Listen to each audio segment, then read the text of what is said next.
So, mag-vlog tayo ngayon regarding sa mga kaganapan na nangyayari sa Canada. So, nakafocus ito sa mga international students.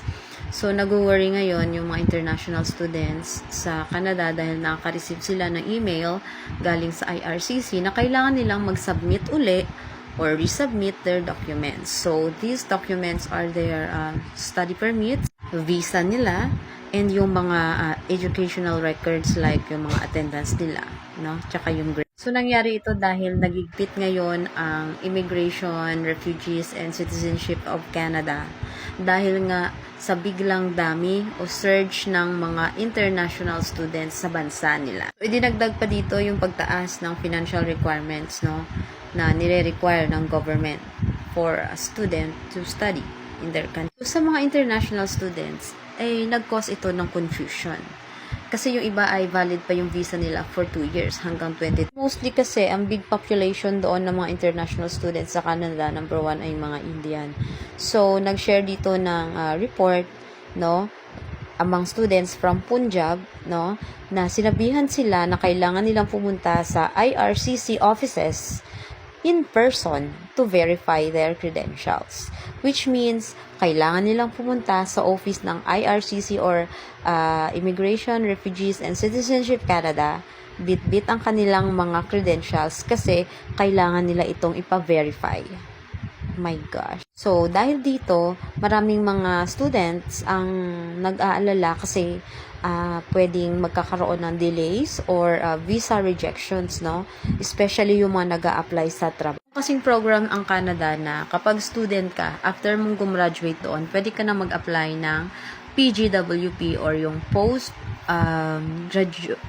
postgraduate work permit na ini-issue lang sa mga gumraduate doon na gustong or may plan na magstay forever dun sa Canada or maging permanent resident or maging citizen. Ano nga bang impact nito sa mga Indian students sa Canada? Ang bilang kasi ngayon ng mga international students na galing India sa Canada ay 420,000 yung naka-enrolled according dun sa Ministry of External Affairs. So, mas mataas pa ang bilang na to compared dun sa mga Indian students na nag-aaral sa US, which is 330,000 lamang.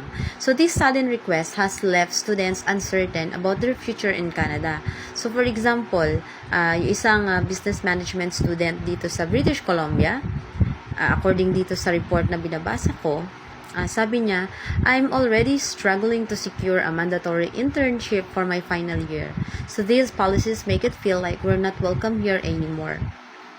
So, according naman sa mga experts, this moves of Canadian government really aligns, no, to strategize and manage the growing number of international students.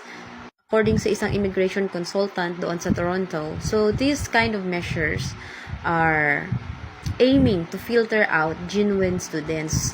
So, ibig sabihin, gusto kasi nilang i-filter or ma-identify kung sino talaga yung mga totoong student kasi nga naaabuso itong pathway na to. So, madami pa ring manloloko kasi na ginagamit lang yung student pathway para makastay sa Canada. Kasi pagdating doon, student, palipat-lipat kasi sila ng kanilang learning institution or yung mga school na pinag-aaralan nila para makahanap sila ng mga trabaho na mas mahaba yung oras na kinikater o binibigay sa kanila.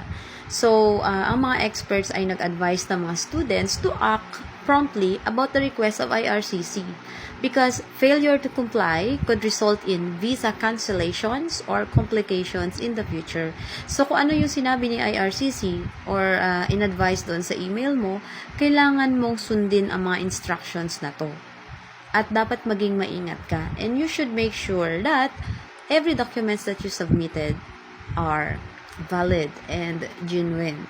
Kasi mas lalo sila naghigpit. para maiwasan ito ng mga international students, not only Indians, but sa mga kapwa Pinoy natin, kailangan pag may natanggap kayong ganitong email, kailangan mag-respond quickly kayo. You should submit all your requested documents, no, to avoid delays or complications.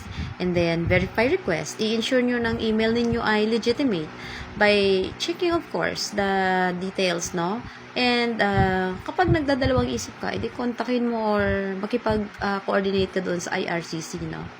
And then, maghanap ka ng assistance or immigration expert doon or mga student advisors for guidance on fulfilling the requirements. So, para naman sa akin, in my opinion, this increased scrutiny of international student credentials.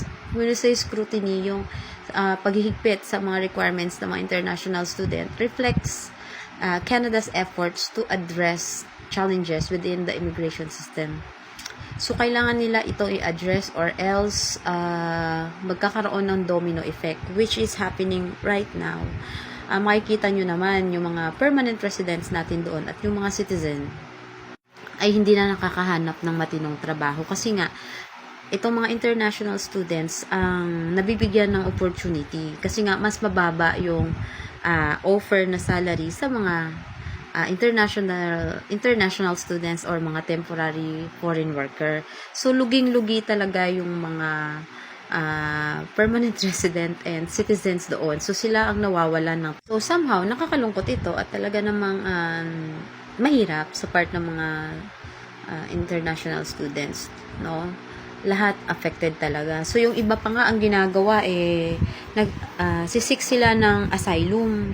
So, nagulat din ang Canadian government kung bakit dumami yung nag-a-apply ng refugee and asylum doon.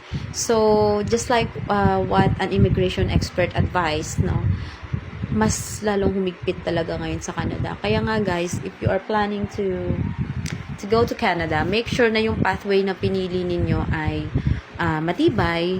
At the same time, you're sure na hindi talaga kayo mapapahamak.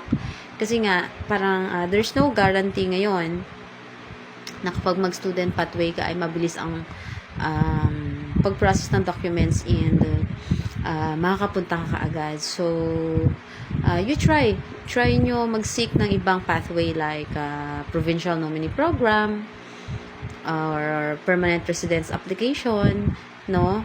Provided nag-qualify naman yung mga requirements nyo doon sa bawat pathway na yan. Medyo may katagalan nga lang yung application kasi it will take years talaga dahil sa haba ng process. But then, if you were able to secure that and nalampasan mo siya, mas safe naman yung pathway na yon and wala kang alalahanin. Kasi nga, pag student permit, ang gusto kasi ni Canada ngayon is kailangan mag-aral ka doon mismo sa mga type of jobs kung saan kinukulang sila like health, no? Yung mga skilled work na kung saan sila kinukulang, no? So, kung mamasteral ka or doctorate degree doon, make sure na yun talaga yung naka-align or yung hinahanap nila. Kasi kung hindi naman naka-align doon, uuwi ka pa din. No? Nakakalungkot lang kasi ang dami ng ginagastos na ibang mga kababayan natin doon. Hindi biro yung maging international student sa totoo lang. So, ayan yung mga latest update ngayon sa IRCC na share ko sa inyo sa aking vlog.